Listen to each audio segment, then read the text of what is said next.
CDF ආයතනය පෞද්ගලික 38 වසර තුළදී ඔවුන්ගේ හවුකාරයන් ශක්තිමත් කිරීම සඳහා විශේෂයෙන්ම ආයතනික පැත්තෙන් ශක්තිමත් කිරීම සඳහා නොයෙකුත් වැඩ කටයුතු දියත් කරනවා.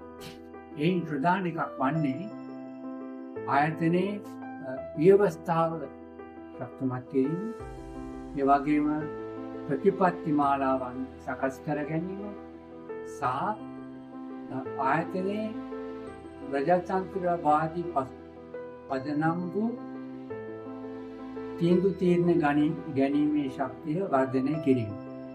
ඒ හරහා ආයතනික ශක්තිය වර්ධනය කරගන්න පුළුවන් වුණා බොහෝ අවකාර සංවිධානවල.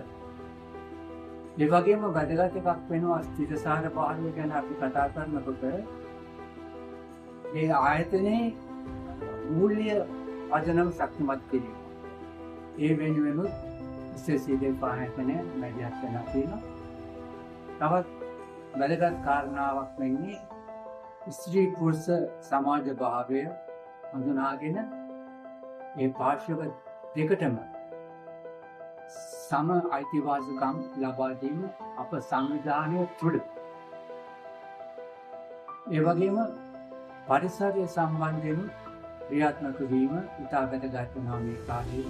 මේ කරුණු කාරණා සියල්ලම එකතුව සංවිධානයක තිරසාර භාවය වර්ධනය කරගන්නට පුළුවන් වෙනවා. තවත් වැදගත් දෙයක් වෙනවා ඒ සංවිධාන කරගෙන යන වැඩ කටයුතු සම්බන්ධ.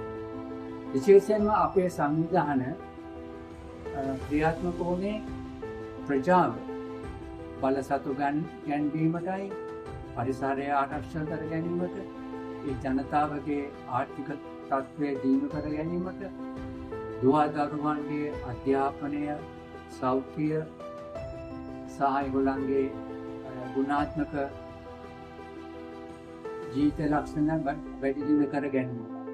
මේ සම්බන්ධයෙන් CDF ආයතන නොයෙකුත් කොහොඹ වැඩසටහන් ක්‍රියාත්මක කිරීම හරහා අපේ අවුල්කාර සංවිධාන ශක්තිමත් කර තිබෙනවා.